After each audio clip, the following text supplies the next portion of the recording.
Денеска се празнува денот на сесловенските просветители и учители или денот на светите солунски браќа Кирил и Методи. Во 11 век црквата го прогласила 24 мај за ден на светите просветители Кирил и Методи. Денот во Македонија прв пат бил одбележан на 11 мај во 1860 година во црквата Света Богородица во Скопје. Останете со нас, следуваат урбаните вести. Македонија денеска го празнува 24 мај денот на сесловенските просветители. Викендов се одржува 4-ти Скопски цветен фестивал. Во Македонија само 0,5% од производите се органски. Трет фестивал за музички документарци Скопје Cinema City од 15 до 19 јуни. 9 концерти на 16-тиот Оффест од 25 до 28 мај. Денешниот празник 24 мај го празнува цела Македонија. Денот на сесловенските просветители Свети Кирил и Методи, кој за сите граѓани на Република Македонија е неработен ден. На 11 мај во 1860 година според јулијанскиот календар или на 24 мај во 1860 година според григоријанскиот, Македонија за прв пат го одбележува денот на сесловенските просветители и учители Свети Кирил и Методи. Од тогаш па се до денес солунските браќа на овој ден го добиваат заслуженото признание за нивната улога во формирањето на македонската литература. Браќата Кирил и Методи се најмладиот и најстариот син на Лав и Марија, инаку богато византиско семејство кое живеело во Солун. Растејќи во побожно семејство, Кирил и Методи од најмали години биле учени да ги следат начелата на христијанството. Како високообразовни, браќата Кирил и Методи биле ценети во византискиот двор, откаде добивале одговорни задачи, како на пример познатата Моравска мисија, која имала за цел ширење на христијанството кај народите во Византија и наметнување на византиската црковна власт. Кога хазарскиот цар Каган побарал од царот Михаил проповедници на верата во Исус Христос, тогаш на заповед на царот Кирил и Методи биле испратени меѓу хазарите. Откако го увериле Каган во верата Христова, тие го крстиле овој цар и голем број негови доглавници и уште помногу број народ. По известно време солунските браќа во Цариград ја напишале словенската азбука од 38 букви и на тој начин започнале да ги преведуваат црковните книги од грчки на словенски. По смртта на Кирил на 14 февруари во 869 година и Методи на 5 април 885 година, мисијата за ширење на христијанството и словенската писменост ја продолжуваат нивните ученици на чело со Климент и Наум Охридски. 24 мај, денот на солунските браќа Кирил и Методи, го празнува целиот словенски народ. Во 1880 година папата Лав 13 ја вовел нивната слава во календарот на Римокатоличката црква, а во 1980 година словенските просветители Кирил и Методи од страна на Јован Павле II биле прогласени за копатрони на Европа. Република Македонија денеска 24 мај го одбележува денот на словенските просветители Свети Кирил и Методи. По тој повод се одбележуваат низа свечености, а денешниот ден е прогласен за неработен ден за сите граѓани на Република Македонија. Совети, консултации и идеи поврзани со уредувањето и одржувањето на цвеќето и зеленилото и можност да купат цвеќиња ќе имаат граѓаните престојниот викенд на 4-тиот Скопски цветен фестивал. Град Скопје, јавното предпријатие Паркови и зеленило предстојниот викенд на 27 и на 28 мај во паркот Македонија спроти Веро 2 во Тафталидже ќе го организираат 4-тиот поред Скопски цветен фестивал 2017. Скопскиот цветен фестивал е мултимедијална манифестација која по 4-ти пат на едно место ќе ги собере љубителите на цвеќето, природата, уредувањето на просторот, креативците и професионалците. Во текот на 2 фестивалски дена граѓаните ќе имаат можност да ја изразат својата умешност со цвеќето, да добијат совети, консултации и идеи поврзани со уредувањето и одржувањето на цвеќето и зеленилото, да купат цвеќиња и цветни аранжмани, да се дружат на отворено и да се забавуваат. Повеќе информации околу третиот фестивал за музички документарци Скопје Cinema City, кој ќе се одржува од 15 до 19 јуни, следуваат малку подоцна. Слабата побарувачка на производи од органско производство е причина што во Македонија органското производство се одгледува на само 0,5% од земјоделските површини. Земјоделските стручни лица се согласни дека потребна е зголемена едукација на населението од придобивките при конзумација на храна од органско потекло. Само 0,5% од земјоделските површини во земјава се засадени со органско производство. Тоа е малку во споредба со можностите и потребите на домашниот, а уште повеќе на странските пазари за здравата органска храна. Според податоците на Стопанската комора на Македонија, во земјава се регистрирани 533 фармери за органско производство. Најмногу за житни и градинарски култури на вкупна површина од околу 3200 хектари. Васко Ристовски од комората вели дека во првите месеци од годинава и кај ова земјоделско производство забележан е негативен тренд на откуп на пласманот, а извозот е скоро незначителен. Тоа е резултат на ниската свест кај населението за органска храна, но и на нискиот стандард на населението, кое поради тоа што органските производи се поскапи за 30%, се одлучува да купува конвенционално одгледани производи. Правилата кои треба да се почитуваат при одгледувањето на органските производи се многу јасни и строги, вели Ристовски. Поголемиот дел од луѓето не знае што значи органско производство. Се работи за производи кои што треба да бидат сертифицирани и да исполнат одредени услови. Не смеат да содржат никакви штетници, хемиски отрови, да не се користат ѓубрива за почвата, заштита од штетници, строги се ограничувањата во примена на антибиотици и останати адитиви. ГМО никако не е дозволен. Исто така површините на кои што се одгледуваат треба најмалку 2 години претходно да не смеат бидат третирани со недозволени препарати и така натаму и така натаму. Постојат низа строги критериуми за да се дојде до еден производ кој што се нарекува органски, биолошки или еколошки. Сепак, овие ставови не ги потврдуваат и граѓаните, кои тврдат дека при изборот и купувањето на прехранбени производи, квалитетот, а не цената, е таа што е одлучувачка, кој производ ќе се најде на домашната трпеза. Има и такви кои велат би купиле органска храна доколку ни дозволуваат условите. Дали кога купувате производи ви игра повеќе улога цената или квалитетот? Па да ви кажам повеќето квалитетот, ама некогаш па се дешава и цената. Што мислите за органското производство? Бидејќи е поскапо, дали би купувале такво? Би купувале, да. Кој производи повеќе ви игра улога цената или квалитетот? Квалитетот, цената не.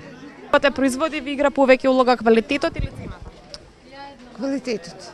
А дали што мислите за органското производство? Бидејќи е поскапо и многу поретко се произведува, дали би купувале органско? Да. Само ако сум во можност. За разлика од земјава, каде што органското производство е застапено на 0,5% од земјоделските површини, во Словенија тие изнесуваат 2,4%. Данска, на пример, е водачка европска земја во однос на производството на органска храна по глава на жител, а во однос на расположивите обработливи површини, од кои над 9% се сертифицирани како органски, оваа држава го зазема првото место во светот. Оваа земја издвојува 50 милиони евра за стимулирање на земјоделците да преминат од конвенционално на органско производство, додека пак во план е до 2020 година 60% од храната што се конзумира во градинките и училиштата да биде со органско потекло, додека во армијата да се употребуваат само органски производи. Најголем конзумент на органска храна во светот е Германија. За недоволниот развој на органското производство посебно влијание има неразвиената дистрибутивна мрежа, па земјоделците се принудени сами да бараат пазари и да го дистрибуираат производот.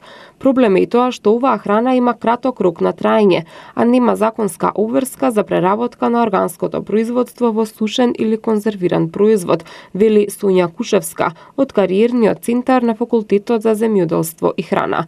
Целта, вели таа, е органските производи се почесто да се користат, а на ова производство да му се даде поголема важност, формирана е платформа која ќе придонесе за поголема соработка на производителите, преработувачите, науката и потрошувачите. Преку креативен и настани да возможиме едукација на граѓаните за значењето на органската храна, начинот на производство и воведување одржливи практики на урбана агрокултура, а со тоа и подобрување на квалитетот на живење во урбани средини, да мотивираме што поголем број компании кои како општествено одговорни би биле партнери во спроведување на голем број проекти и активности со одржлив развој. И последно нешто за кое што имаше некои трибини и дискусии беше да се најде некоја си форма на дистрибутери кои што би пласирале, да речеме, по региони или дел од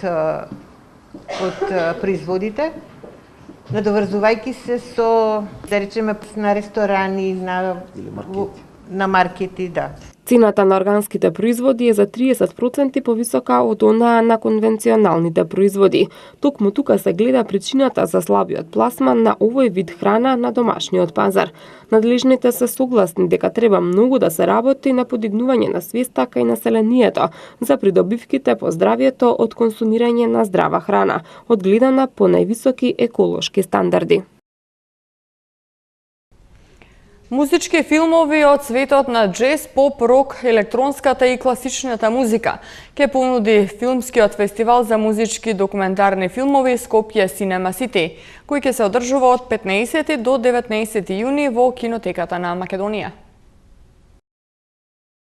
Од 15 до 19 јуни во кинотека на Македонија ќе се одржува третиот филмски фестивал за музички документарни филмови Скопје Cinema City, кој го организира Граѓанското здружение Номад Арт во соработка со кинотека. Фестивалот прикажува документарни филмови чија што главна тема е музиката, без доглед на жанрот или годината на продукција.